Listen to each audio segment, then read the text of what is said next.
Yalova Belediye Başkanısınız ama kökleriniz Kırım'dan olduğunu biliyoruz. Nereden kökleriniz? Şimdi şöyle söyleyeyim. Benim adım Vefa. Bu isim dedemin babasının ismi. Vefa dedem Kırım Bahçesaray'dan Türkiye'ye göçme. Dolayısıyla bizim kökenimiz Bahçesaray. Önce Bursa'ya, daha sonra da buradaki Kırım'daki büyüklerin yönlendirmesiyle Yalova'ya yerleşiyor. Benim dedem, işte babam, artık biz tabii haliyle Yalovalı olduk. Burada da Kırım göçmeni, Yalova'da yerleşmiş birçok aile var. Tabii şunu da söyleyeceğim, bunu da gururla söyleyeceğim. Türkiye'ye mal olmuş birçok Kırımlı isim var. Hemen ilk fırsatta düşündüğümde aklıma temanın kurucusu, onursal başkanı Hayrettin Karaca geliyor. İsmini de bana vermek nasip oldu bir kültür merkezine. Yakın zamanda kaybettiğimiz tarihin bir anlamdaki Türkiye'deki en önemli ismi Halil İnalcık Hoca, Kırım kökenli. Yine onun da öğrencisi, yine geçtiğimiz günlerde burada bir konferansta bir araya geldik. İlber Ortaylı Kırımlı. Yani Kırımlılar Türkiye'nin tarihine gerçekten çok güzel imzalar atıyorlar. Biz de bir şekilde Allah nasip etti diyelim, işte belediye başkanı olduk. O vesileyle de işte Yalova'ya, işte memleketimize hizmet üretmeye çalışıyoruz. Ben şeyi çok önemsiyorum. Yani kökeni değişik yerlerden, değişik coğrafyalardan almış insanlar Türkiye'de lokalize olmuş, yaşıyor. Onların geleneklerini, göreneklerini, kopup geldikleri topraklardaki yaşayışlarını, kültürlerini bir şekilde devam ettirmeleri, çocuklarına, torunlarına öğretmelerini önemseyen bir insanım. Bu anlamda da Yalova'daki Kırım Derneğimizde böyle bir misyon yüklendi. Ben de işte elimden geldiğince yardımcı olmaya, destek olmaya çalışıyorum. Bildiğim kadarıyla Yalova Derneği için çok şey yaptınız. Mesela şu binayı bile sizin sayenizde almışlar. Yani başka nasıl faaliyetler düşünüyorsunuz Kırım Türkleriyle ilgili? Şimdi tabii bu tip faaliyetleri daha ziyade dernekler götürüyor. Yalova'da da dernek sayısı bir hayli fazla. Şimdi belediye başkanı olunca da ister istemez adaleti, hakkaniyeti korumak, kollamak durumundasınız. Dağıtmak açısından aynı eşit mesafeyi. Sağ olsun onlardan da bana şey geldikçe, öneri geldikçe, teklif geldikçe elimden gelen desteği göstermeye çalıştım. Bundan sonra da çalışacağım. O benim özelimdeki de ne diyeyim size görevim. Şu anda Kırım'ın Rusya tarafından işgal edildiğini biliyoruz. Bunu nasıl ifade edersiniz, yorumlar mısınız? Onu en somut şeyde yaşamıştım. Romanya'daki Türk-Tatar Birliği'ni ziyarete gelmiştik. Buradaki bir folklor derneğimizle beraber, ki o zaman belediye meclis üyesiydim. Köstence'de, Mecidiye, Yalova'nın kardeşleridir Mecidiye'de. Allah rahmet eylesin, o zaman da Hacı Akay vardı derneğin başkanı. Onda da çok güzel diyaloglarımız olmuştu. Kırım'dan, Bahçesaray'dan o dönemde bir heyet gelmişti. Bir şair büyüğümüz vardı. Onlarla o yılları paylaşmıştım. Oradaki çekilen sıkıntıları bana aktarmışlardı. Tabii burada duygulanmamak, etkilenmemek mümkün değil. Yani kimse Allah kendi memleketinden, kendi topraklarından, doğduğu yerlerden koparmasın. Sonuçta kökleriniz oraya bağlı. Siz oraya aitsiniz. İster istemez her göçte birçok acı, birçok üzüntü yaşanıyor. Ki bu vesileyle şunu da söyleyeyim. Karasu'da Yalova'nın kardeş şehri. Bakın öyle bir şey ki ne yazık ki orada yaşanan sıkıntılardan dolayı benim kendi kökümün olduğu yere gitmek nasip olmadı. Yaklaşık 3 sene oldu belediye başkanı olduğum. Hiçbir şekilde yazılı, sözlü diyalogumuz ne yazık ki olmadı. Ya benim gönlümde, beynimde ya bir an önce gidip o toprakları, dedelerin yaşadığı, doğduğu toprakları görmeyi arzu ediyor. Bir kez geçtiğimiz yıl Kiev'e gelmek nasip oldu. Orada tabii Ukraynalıların Ruslara bakış açısını gözlemleme şansım oldu. Tabii şu da çok yanlış bir algı. Buradan giderken Ukrayna'ya gideceğim dediğim zaman da ailem bile hani orada karışıklık var, savaş var, ne işim var demişlerdi. Kiev'e gittiğim halde tabii dışarıdan bakış çok daha farklı, ki Ukrayna'ya geldiğimde de Kiev'de de yine bir eylem vardı Türklerin. Özgürlük Meydanı'nda. Orada da televizyon kanalları bana mikrofonu uzatmıştı. Oradan da seslenmek, yani bir anlamda köklerimi aldığım coğrafyadan seslenmek de bana çok büyük bir mutluluk vermişti. Bir ilki yaşamıştım. İnşallah en kısa vadede bana Kırım'ı, Bahçesaray'ı görmek nasip olur. Oradaki kardeş yerimizle de ben ilişkilerin bir an önce başlamasını, devam etmesini herhalde en çok arzu eden insanlardan bir tanesiyim. Burada da tabii mutlaka Kırım Derneğimizin bana desteği olacak, faydası olacak. Beraber gideceğiz, geleceğiz.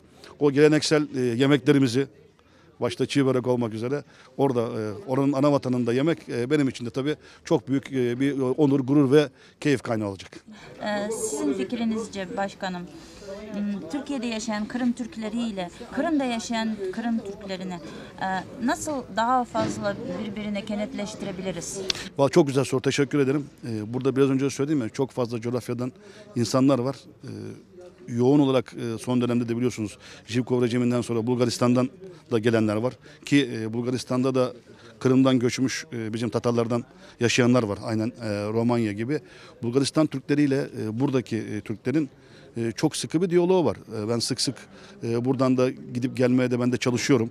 O ilişkileri koparmamak adına maddi manevi destekte bulunmaya çalışıyorum.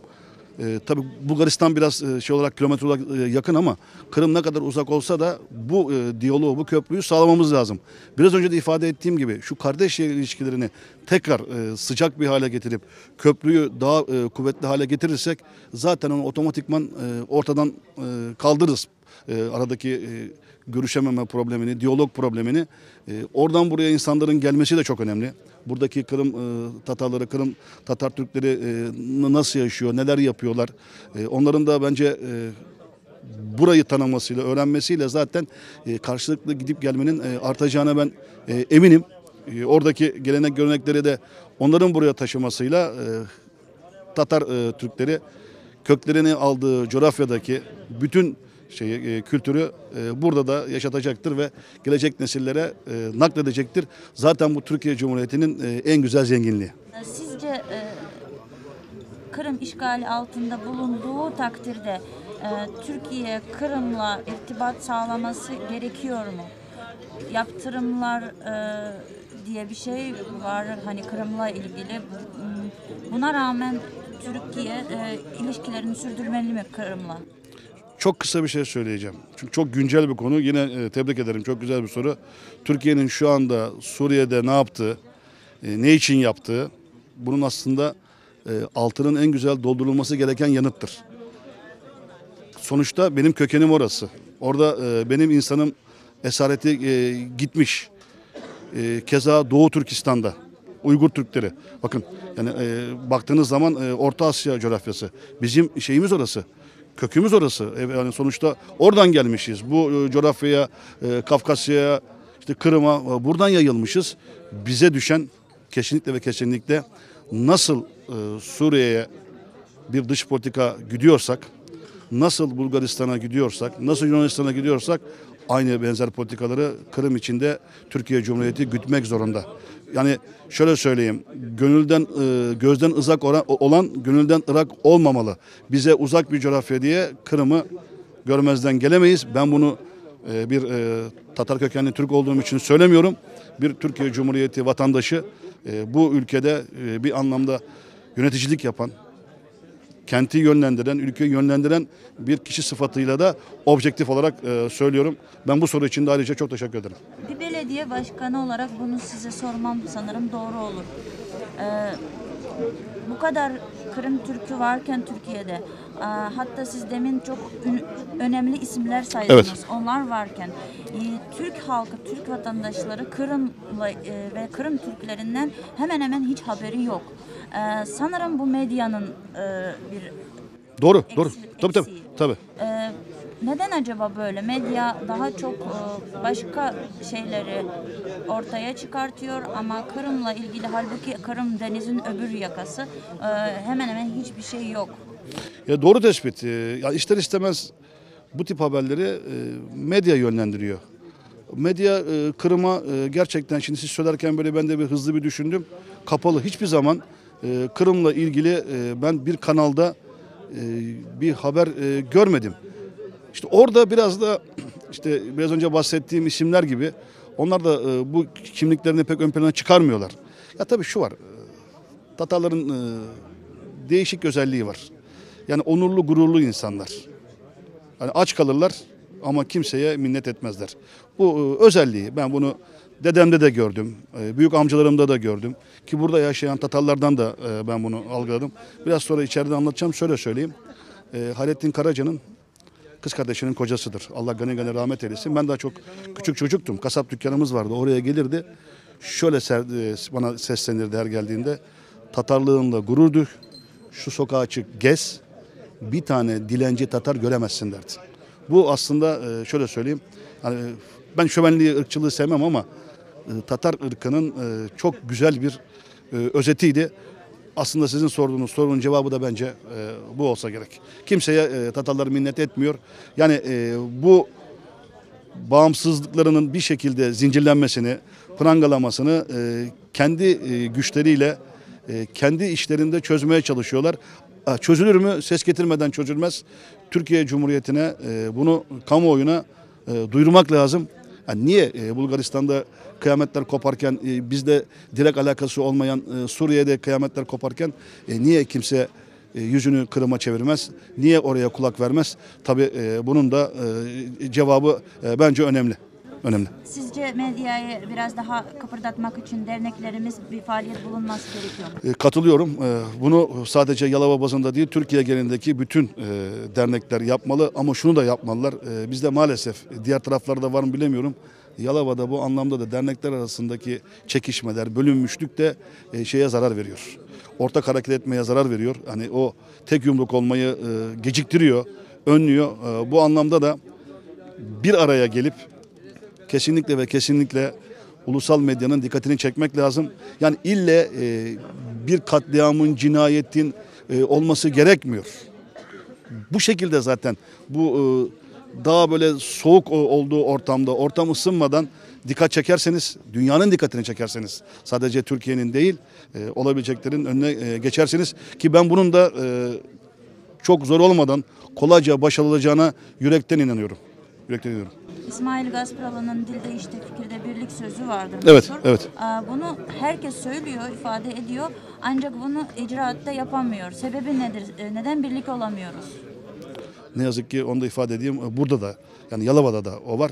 İşte bizim o mantaliteyi artık kırmamız, aşmamız lazım. Türkiye'nin, Türk insanının, Türk milletinin bence asıl problemi de bu. Ananevi gelenek göreneklerimizden de ne yazık ki uzaklaştık. Her zaman şunu söylüyorum. İnsanımızın birbirine sevgisi bitti. Daha da kötüsü birbirine saygısı kalmadı. Aile içinde öğretilmesi gereken küçüğün büyüğe saygısı ne yazık ki artık günümüz dünyasında, günümüz Türkiye'sinde yok. Asıl problem de burada yatıyor. Biz eğer eskiden olduğu gibi, atalarımızın bize öğrettiği gibi hangi kökenden gelirsek gelelim, o topraklarda atalarımızdan, büyüklerimizden, dedelerimizden, ninelerimizden, anne babamızdan öğrendiğimiz gibi gelenek göreneklerimizi yaşatabilirsek ki bu kolay bir iş de değil bu saatten sonra ama ne Kırım'da ne Türkiye'nin herhangi bir coğrafyasında ben sorun kalacağına inanmıyorum. Ben teşekkür ederim. Derneğimizin ilk önce Kırım davasını bütün bilen bilmeyen birçok insana anlatacağız. Kırım kökenli Türkiye'de 6,5 milyon insanın olduğunu biliyoruz. Yusuf Hallaçoğlu'nun kitabından alıntılarla ben bu bilgiyi veriyorum. Bugün Türkiye'de kuzeyinden güneyine, doğusundan batısına, hatta batıdaki Kırım kökenli vatandaşlarımızı biz biliyoruz ama doğuda örneğin Artvin'de, Trabzon'da, Van'da, sınır kapılarında Cizre'de, Şırnak'ta, Erzurum'da, Elazığ'da yani doğu illerimizde bizim Kırım kökenli köylerimiz var. Bu köylerin Türkiye tarafından bilinmesi için gerekli mücadeleleri yapacağız. Biz Yalova Kırım Türkleri Dayanışma, Kültür ve Dayanışma Derneği olarak öncelikle Kırım davasının ne olduğunu gençlerimize anlatmak zorundayız. Birinci önceliğimiz bu.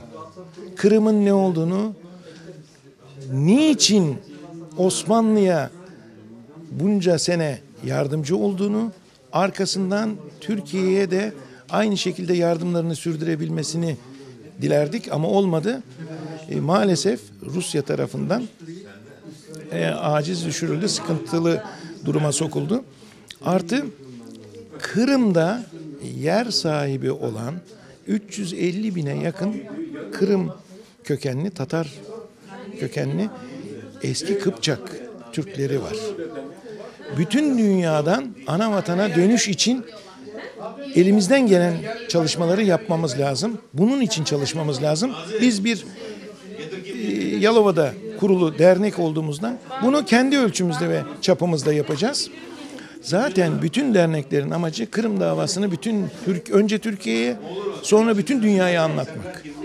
Ve ana vatana dönüşü sağlamak, orada fazla insan ikametini sağlamak. Bütün mücadelemiz başlangıçta bu. Bundan başka bir mücadelemiz yok.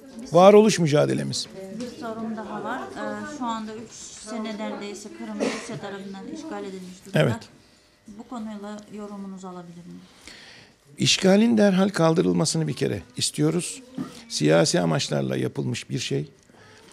Sadece işgalin kaldırılmasını değil, işgal kalktıktan sonra diğer Türki devletlerde olan Tatar nüfuslarımız, özellikle Özbekistan'da olan Tatar nüfuslarımızın mutlaka yurda dönüşü sağlanmalı.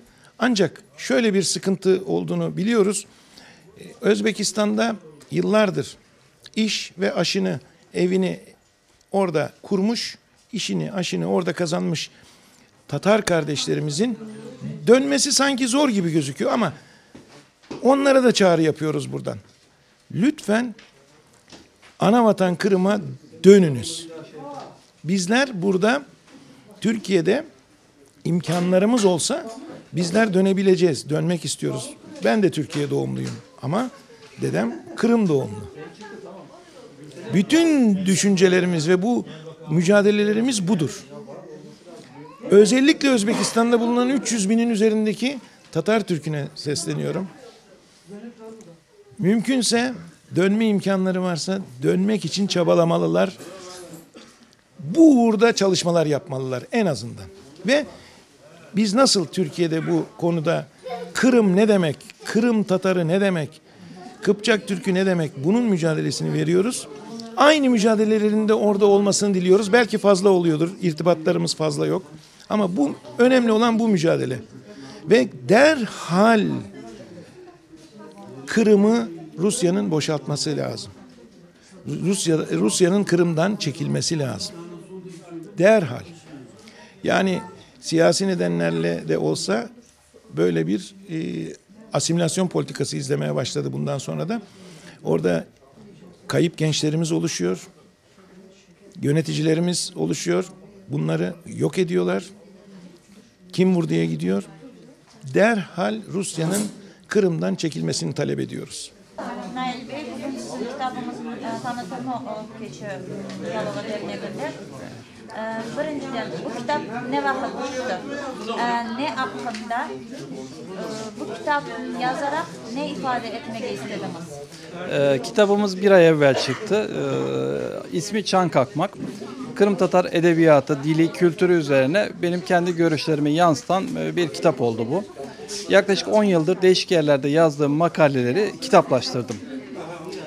Kitabın amacı Kırım Tatarlarının kültürü ve kaybolmakta üzere olan dilinin tekrar canlanması için neler yapabiliriz?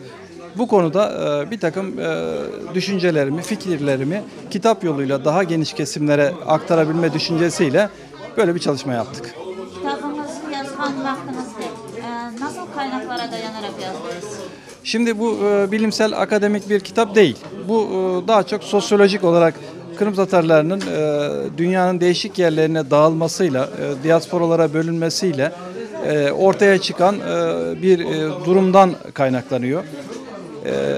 Şimdi Kırım'da Kırım Tatar edebiyatı, dili belirli bir noktaya kadar gelişti ama aynı gelişmeyi biz Kırım Tatarlarının yaşadığı diğer memleketlerde göremiyoruz. Diasporada Kırım Tatar edebiyatı gelişmiyor, dili konuşulmuyor, artık neredeyse unutulmaya yüz tuttu. Dolayısıyla bu konuda neler yapabiliriz düşüncesiyle yola çıktık. Kırım'dan Anadolu'ya, Balkanlara göç 100 yılın üzerinde bir zaman öncesi olmuştu. Şimdi 3. 4. nesil artık Kırım Tatarcayı unutma aşamasına geldi hemen hemen. Ve bu süreç içerisinde 100 yıllık bir süreç içerisindeki ortaya çıkan değişikliklere de vakıf değiller. Bunları da bilmiyorlar. Dolayısıyla bu değişmeler nelerdir? Bunları anlatmak istedim kitabımda. Şimdi Türkiye'de veya diasporada, Balkanlarda, Romanya'da, Bulgaristan'da neresi olursa olsun 100 yıl önce normal vatandaşlarımızın evlerinde kullandıkları veya işte günlük hayatta kullandıkları bir dil Kırım Tatarcasıydı. Ama bugün Kırım Tatarcanın şiir yazılan, roman yazılan, hikaye yazılan, edebiyatı olan, bilimsel çalışmalar yapılan, akademik makaleler yazılabilen bir dil olduğunu anlatmamız lazım. Bunun için ortaya çıkan yeni eserleri, yeni yazılmış eserleri bizim insanlarımıza tanıtmamız lazım. Bu düşünceyle bu kitabı yazdım. Bilgenime göre şu anda Türkiye'de bazı dernekler tarafından Kırım'dan gelgen hocalar Kırım Tatarca dersi verilir. Evet.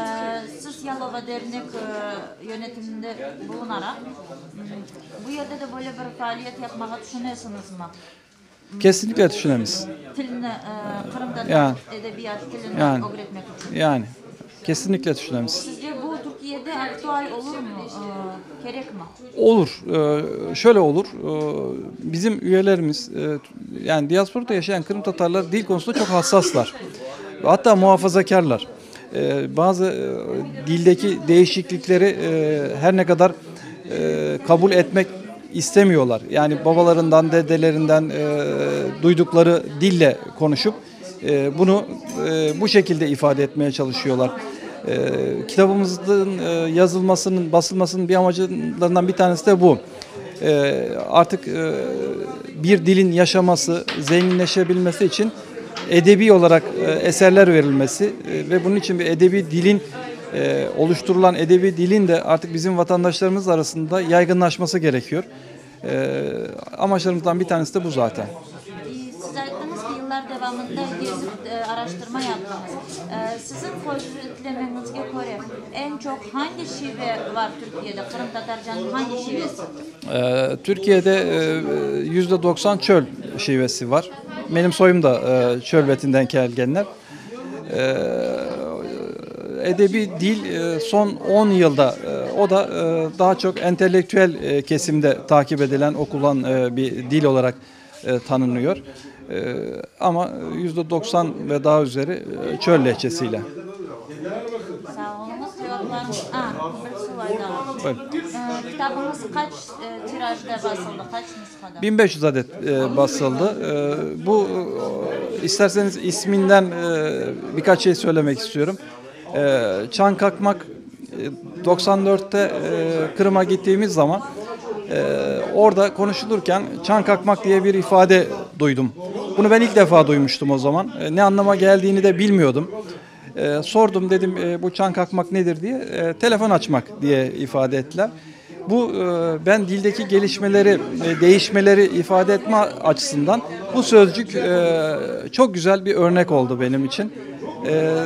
Buradan yola çıkarak zaten başladım. Gerçi bugün Kırım'da da çok yaygın olarak çan kakmak kullanılmıyor ama bir dildeki değişikliği çok güzel ifade eden bir sözcük bu. Onun için kitabıma da bu ismi verdim. Şimdi 2009'da Bütün Dünya Kırım Tatar Kongresi yapıldı Kırım'da. Ben Türkiye'de seçilen 3 tane üyeden bir tanesi olarak görev yaptım. Bütün Dünya Kırım Tatar Kongresi'nin Türkiye delegesi olarak çalıştım. Daha evvel de defalarca Kırım'a gittim geldim. Kırım'daki halkımızla bir arada bulundum. Fakat 2014'teki işgal sürecinden sonra Kırım'la bağımız eskisi gibi olmuyor. Yani oradaki şartların bizim için ne gibi bir durumlar yaratır o konuda çok emin değilim.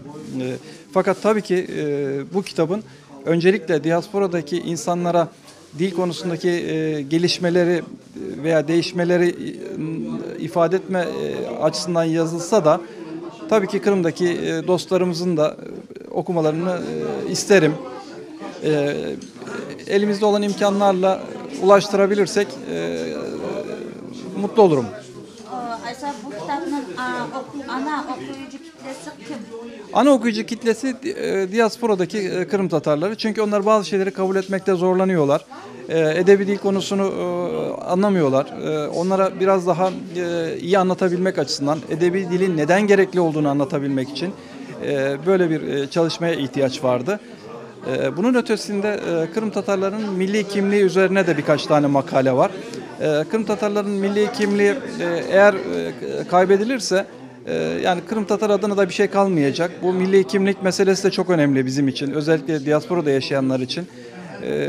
Dolayısıyla milli kimlik üzerine de birkaç şey söyledim bu kitapta. Birkaç tane makalede milli kimlik üzerine var.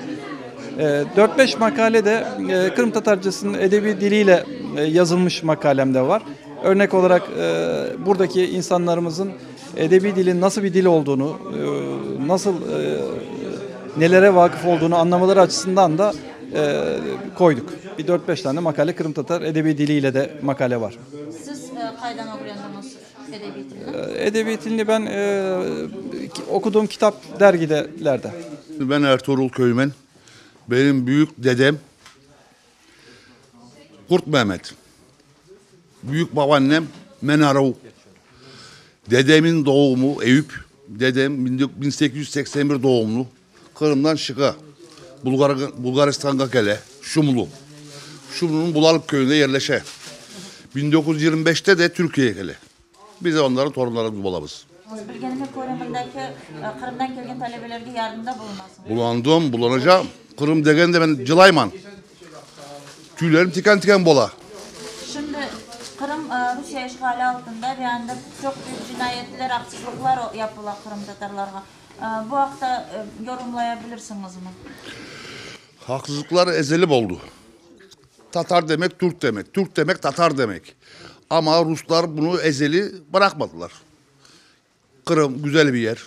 Kırım bir memleket. Kırım ne ekmezse taşlamadılar Kırım'ı. Bizleri öttürdüler. Sürdüler. İşte hangisini aytayım? Şimdi tabii ki sahip çıkmamız gerek. Bunda bizim etkilerimiz ne kadar bol olsa az. Az. Esas oradaki insanlar daha üzülemen. Soydaşlarımız bolalar. Cılayman. Ne aytayım başka? Sizin büyükleriniz Kırım'ın neresinden olduğunu eşittiniz mi? Biliyorsunuz mu? Tabacağım. Tabacağım onları mutlaka bulacağım. Ama kayda oturganlar, kayda çıkanlar hangi köyde bulmam için de soramın arkadaşlarıma kayıtlarını tas etkenler. Çoğultukan kayıtlar. Niye tapmayayım? Tapmak istemiyorum. Siz hiç Kırım'da vardınız mı? Bar almadım. Ne için? Savaş çıktı. Tam geçeceğim zamanda savaş çıktı. Ondan evvel Ondan evvel müsait bulamadım. Yani ancak özüme geldim. Barmak istedim. Gitmek istedim. Fakat savaş çıktı. sizce şu anda Kırım Tatarları, Kırım'daki Kırım Tatarları ile bundaki Kırım Tatarlarının bağları yeterli mi? Az. Az. Diyalog şart. Bunu değiştirmek için ne yapılmalı? Derneklere çok iş düşe. Dernekler mutlaka kültür, örf adet, folklor, bir de oradaki insanlar bula diyalog. Arkasından ticaret gelir, diyalog olsa yardımlaşma olur. Ben herkes bile güleceğim, herkesle bile cılayacağım. Bu kadar basit. Benim halkım gülecek. Yıllardan beri cılaylar.